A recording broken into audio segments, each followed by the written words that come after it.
Gowri's cook ട്യൂബിലേക്ക് എല്ലാവർക്കും സ്വാഗതം. ഇന്ന് നല്ലൊരു പൈനാപ്പിൾ പായസമാണ് നമ്മൾ ഉണ്ടാക്കുന്നത്. പൈനാപ്പിളിൽ നെയ്യൊക്കെ ഒഴിച്ച് അതിൽ വെള്ളമൊക്കെ വറ്റിച്ച ശേഷം ശർക്കരയും നെയ്യും ഒഴിച്ച് വീണ്ടും ഒന്നുകൂടെ വരട്ടിയെടുക്കും. അപ്പോൾ ആ പായസം കുടിക്കാൻ നല്ല ടേസ്റ്റാണ്.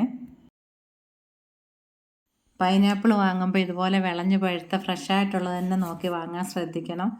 ഇതിൽ പായസം ചെയ്യുമ്പോഴാണ് പൈനാപ്പിളിൻ്റെ ആ നല്ല മണവും രുചിയൊക്കെ നമുക്ക് കിട്ടത്തുള്ളൂ. വിളയാത്തതാണെങ്കിൽ പുളിപ്പ് കൂടുതലും മധുരം വളരെ കുറവായിരിക്കും. പായസത്തിന് ടേസ്റ്റും കാണത്തില്ല. മുള്ളുപോലുള്ള ഭാഗങ്ങളൊക്കെ കട്ട് ചെയ്ത് മാറ്റിയിട്ടുണ്ട്. അതുപോലെ ഒരുപാട് അങ്ങ് പഴുത്ത പൈനാപ്പിളും വാങ്ങരുത്. പിന്നെ ഈ ഭാഗത്ത് നമ്മൾ കൂഞ്ഞെന്ന് പറയും, ഇത് മുറിച്ച് മാറ്റണം. ഇപ്പോൾ ചെറിയ കഷ്ണങ്ങളായിട്ട് മുറിച്ചെടുത്തിട്ടുണ്ട്. ഇടത്തരം തേങ്ങ 2 എണ്ണം തിരുവി എടുത്തിട്ടുണ്ട്. തനിപ്പാൽ മാറ്റിയ ശേഷം 2-ാം പാലും 3-ാം പാലും കൂടെ ഒന്നിച്ചെടുക്കാം. 1.5 ടേബിൾ സ്പൂൺ നെയ്യ് ഒഴിച്ച് ചൂടായി കഴിയുമ്പോൾ നമ്മൾ അരിഞ്ഞു വെച്ചിരിക്കുന്ന കഷ്ണങ്ങൾ ചേർത്ത് വഴറ്റിയെടുക്കാം. വഴറ്റുന്ന സമയത്ത് ഇതിലുള്ള വെള്ളം ഇറങ്ങും. ആ വെള്ളം അത്രയും വറ്റുന്നവരെ വഴറ്റിയെടുക്കുകയും വേണം. വെള്ളമൊക്കെ വറ്റിയിട്ടുണ്ട്. ഇനി 400 ഗ്രാം ശർക്കര ഉരുക്കി വെച്ചിരിക്കുന്നതും കൂടി ഇതിലേക്ക് ഒഴിക്കാം. പൈനാപ്പിളിൻ്റെ തൊലിയൊക്കെ കളഞ്ഞ ശേഷമുള്ള വെയിറ്റ് 600 ഗ്രാം ആയിരുന്നേ. നമുക്കൊരു 300 ഗ്രാം ശർക്കര ചേർത്താലും മതി. നല്ല മധുരവും പുളിപ്പും ഒക്കെ ഉള്ള പൈനാപ്പിളായത്. 400 ഗ്രാം ചേർത്തിട്ടുണ്ട്. ഇനി 1 ടേബിൾ സ്പൂൺ നെയ്യും കൂടെ ചേർത്ത് നന്നായിട്ട് ഒന്നും കൂടെ ഒന്ന് വഴറ്റിയെടുക്കാം.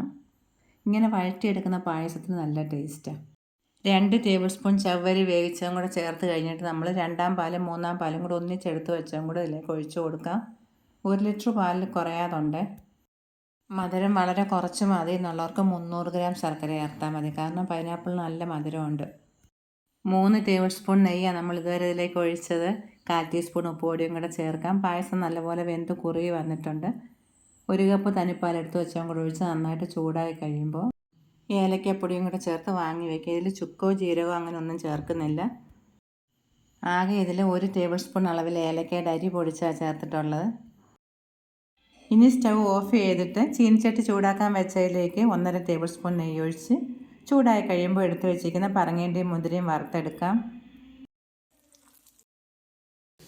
അടച്ചു വെച്ച ശേഷം തുറന്നപ്പോഴേ പൈനാപ്പിളിൻ്റെയും നെയ്യുടെയും ഏലക്കയുടെയൊക്കെ നല്ലൊരു മണം വരുന്നുണ്ട്. ഇനി ഒന്ന് കുടിച്ച് നോക്കാം. സത്യം പറയാമല്ലോ, പായസം കുടിച്ച് നോക്കുമ്പോൾ എനിക്ക് കുറച്ച് മധുരം കൂടുതലായിട്ടാണ് തോന്നിയത്. സ്വാദിന് യാതൊരു കുറവുമില്ല. വളരെ പെട്ടെന്ന് ഉണ്ടാക്കിയെടുക്കാവുന്ന സ്വാദിഷ്ടമായ പായസമായത്. നിങ്ങൾ ഇതുപോലെ ഒന്ന് ഉണ്ടാക്കി നോക്കുക. എല്ലാവർക്കും ശ്രീകൃഷ്ണ ജയന്തി ആശംസകൾ.